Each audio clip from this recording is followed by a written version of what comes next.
Hello, and welcome to today's episode of Demystify Selling with Microsoft. And I'm very excited for my guest this morning, Kara Colvin from the Partner Solutions team. So, Kara, welcome. Good morning, Rob. Thank you for having me. Yeah, no, I'm excited for our chat. And you're talking to us from Fargo, North Dakota, if I'm not mistaken. Yeah, dear, you betcha. Fargo, North Dakota. I love it. Love it. Well, maybe you could take a moment, Kara, and introduce yourself and a little bit about your role and your mission on your team.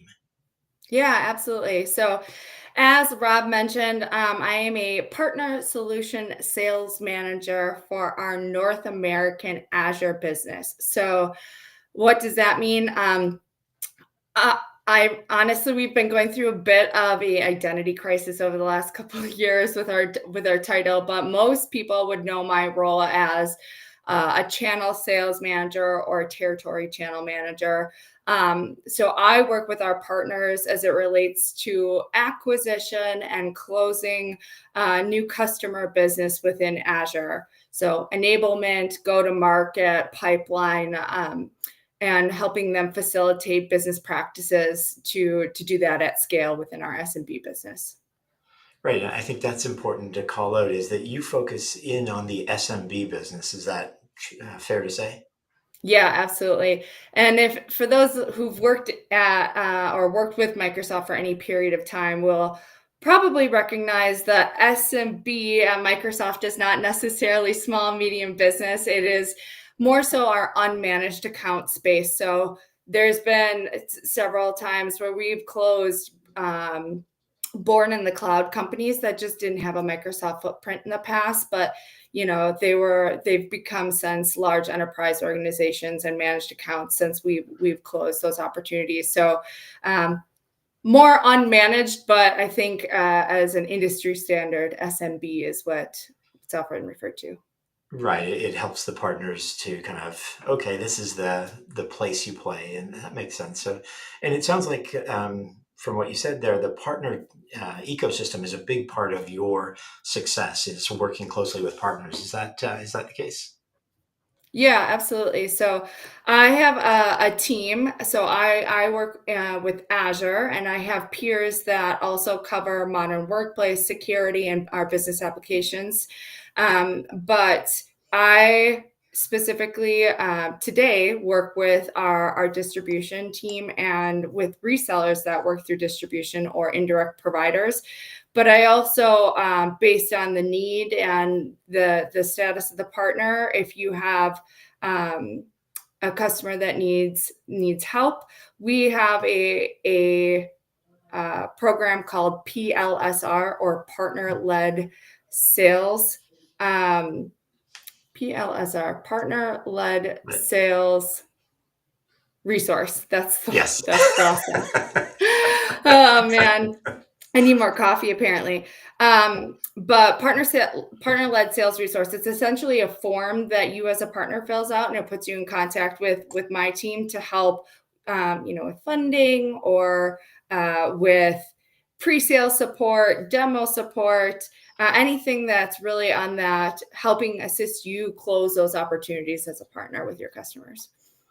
I love that. So you really are that resource that a partner can lean on when they either are entering a new space or they're maybe talking about something they don't have the depth of knowledge. Is it fair to say that that's the sort of ideal scenario where they bring your team in is either additional help or additional support to move those deals forward? Yeah, absolutely. We see it all the time. Our modern workplace business has been around for a long time, and is a pretty saturated market. So we've seen in North America that in the unmanaged Microsoft space, the it's about 70 to 80% saturated with modern workplace. But a lot of those customers are now looking to move their infrastructure to the cloud, and some of our partners have never done that before. So where do they start, and how do they get some help? And that would be a case where you could submit through PLSR, and we have a SMB sales team that we can connect you with. We also have the opportunity to connect you with solution specialists depending on how large the opportunity is. So you're not alone, and you can use us as a resource for that. Especially because we know, the total addressable market for Azure in North America between infrastructure and data and AI. I believe I'm just looking here. I have it in front of me. It's less than 23% saturated. So there's a huge total addressable market in North America. It's over $250 billion worth of customers out there that don't have a cloud solution for their infrastructure yet. So it's totally what we're aiming to help our partners help their customers do. I love that. I can't do the math in my head that fast, but it's a really big number. Yeah. Well, maybe we could, we talked about a little bit about the sort of pre-sale support. Maybe you could talk a little bit about the front end of the sales process, where it's the demand gen sort of component of working in this market. How does your team integrate into that sort of demand gen motion? Yeah. So we have a ton of different resources. We have what we call the Partner Marketing Center, which gives you access to all the different solution areas and then campaigns, sales guides, enablement resources, marketing materials. That's all available to you as a partner. We also have a program called Demand. It's Partners Marketing on Demand. Mhm. So that is a resource that takes a lot of that campaign material and automates it for you. But where we see our partners, sometimes struggle is, where do we get leads? How do we know which customers to market to? And there's a ton of resources out there. So we can help you once you've got a customer. We've also been able to help you with the creation of the campaigns. But the one thing we need our partners really to make an investment on across all of the different solution areas is truly that demand generation. Right. Working with companies like ZoomInfo or Enlift or Lead Genius. There's a ton of them out there. LinkedIn is a great option Yeah. to create that those lists of customers to do that marketing to and Right. generate those leads. Right. And as they're generating those leads, that's when your team really comes in and is able to partner with the partner with the partner, and Right. help them move the deal forward. If I'm hearing you correctly. Yeah, yeah, and we've had I actually worked with a partner last year that was a smaller partner. So altogether, I think there was 15 or 20 people that worked at this company. So they were a reseller, and they were having a difficult time navigating, like, how do we get more customers? And went to their local university and worked with their sales and marketing, colleges, and created an internship for a student to receive college credit. Went through all the paperwork and the process, but then by the end of it, he was able to hire a sales and marketing team and also get a tax write-off because he was now I love it. supporting an education-based institution. So there's creative ways to think through this and go about it. Obviously, they also did have to make an investment on where to get those customer contacts and that contactability, but Yeah. he gave that responsibility to that team, and I mean, it was better than what they had, which was nothing. And so they really helped them get them up and running as it relates to finding new customers. I love that. I love it. It's so important in my mind for the partners to understand, or for Microsoft partners to understand, how critical it is for us as the partner ecosystem to lean in on that front end of lead gen. Because to your point, it's a massive market. And it's not Mhm. just something Microsoft can tackle on its own. We need to tackle it together as a sort of ecosystem. So I love that.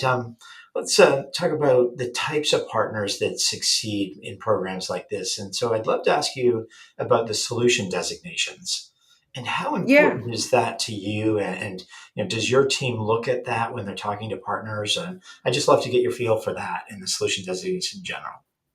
Yeah, absolutely. So I will say, even though I work in the unmanaged space, I do have peers that support our managed space as well. And those solution designations are crucial when thinking about partners proactively that they're going to bring it into an opportunity, as Mhm. well as when a partner comes to me for help on something, having that solution designation and understanding what they have specializations in also opens the door up to way more resources that they become available to. For example, we actually just launched our SMB Azure solution designation. Wow. And when partners achieve those designations, it opens up funding opportunities through a program called Partner Led AMM or Azure Migrate and Modernize. So it allows them to apply for funds, and the partner led funds, which is different than traditional Microsoft funding like ESIF, has a Mhm. 24-hour turnaround time for approval, and it allows you to keep the deal and the momentum going with those customers. So achieving those not only proactively makes you more attractive to inside sellers looking for a partner in the managed space, but it also helps you become more available for different programmatic offers such as funding. I love that. And I just want to point out, if partners didn't catch what Kara said there, was that 24 hours. We think of a lot of times in the partner community like, oh my goodness, it's so hard to work with Microsoft. It takes so long. But it really has, Microsoft has just turned that program on its head, the funding programs, and said, we're going to turn these funds around quicker. And so I love that you pointed that out. And so maybe you could walk us through when you are working or somebody does reach out and engage your team, what are the things you look for to the partner to do or to have available to your team to be successful in the journey together? Yeah. I joke. I think I write in emails probably several times a day. More is more. Like, I need more information. So Yeah. the more information you can provide us, so upfront, because especially in the North America space, if you're used to submitting inbound partner referrals through Partner Center, unfortunately, in a North America SMB space, on average, we get about 10,000 of those a month.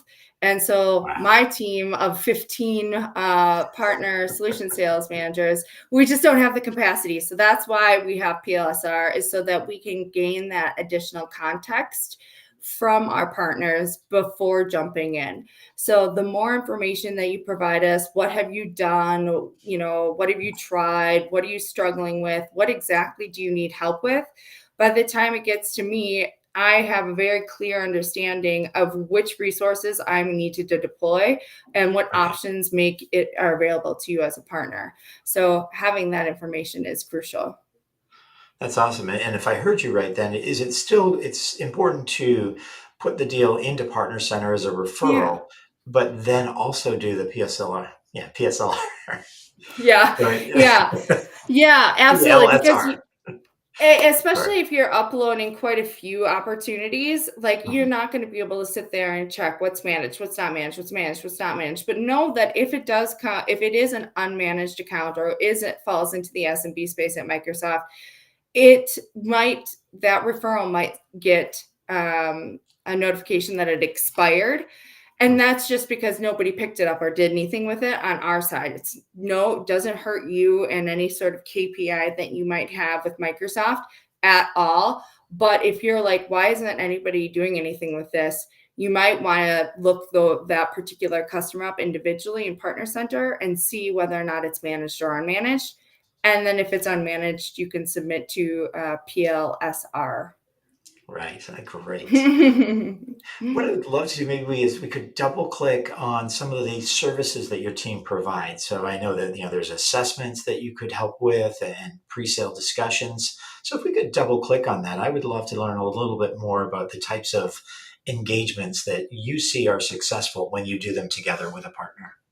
Yeah, they range, everything from I know my BizApps peers, business applications peers, they have funding that's available directly to partners, but that partner has to have a TPID. or an opportunity ID within Microsoft, as simple as getting and creating an opportunity ID for that partner to use to apply for funding on their own, all the way to escalations. I had a opportunity last year with a partner where we were competing with AWS, and the virtual desktop solution that's native to Microsoft was costing the customer more than if they went with an AWS solution. So I went through a process of what we call swarm, pulled in one of those specialists, and they couldn't answer the question. So then we escalated and got global black belts involved, helped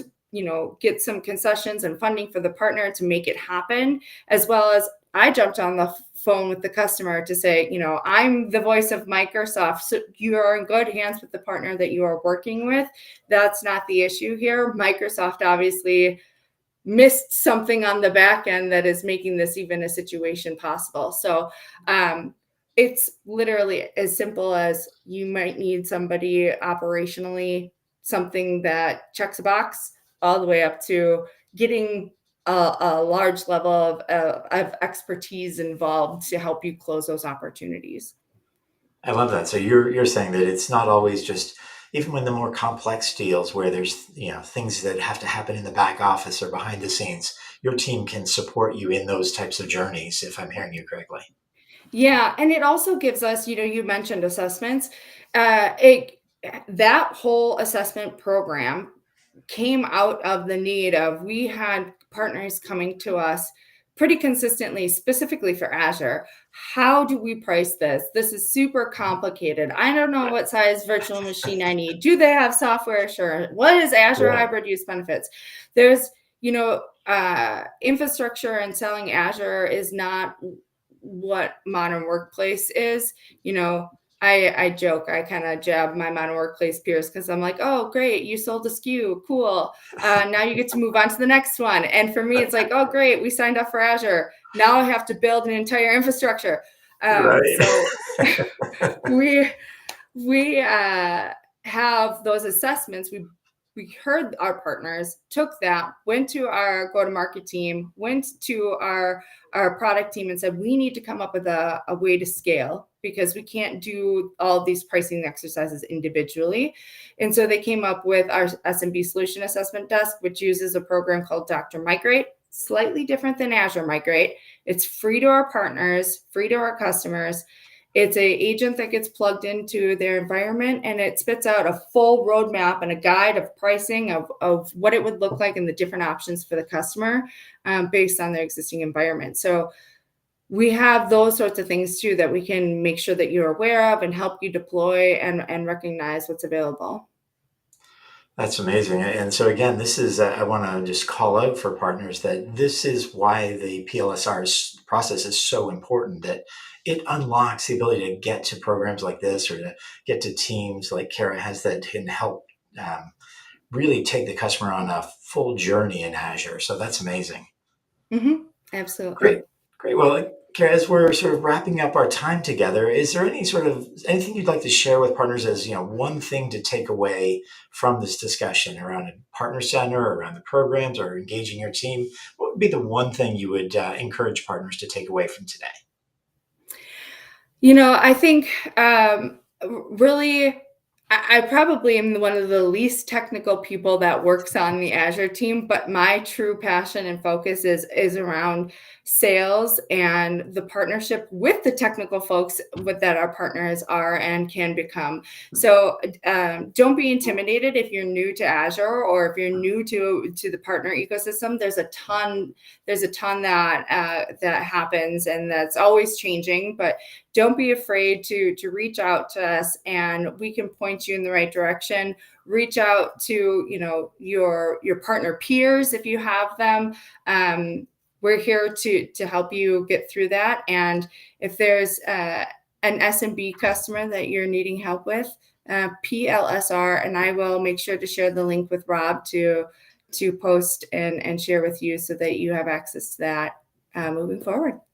That's awesome. I will put that down in the comments, and everyone can access it through the comments there. And then one last question is, if somebody does want to reach out, is LinkedIn the best way to connect with you personally? Yes, LinkedIn would be the best way. I travel quite a bit to different partner events. So when I'm traveling and having moments of time in the airport, that's when I'm often scrolling LinkedIn. So that's definitely the best way to connect with me.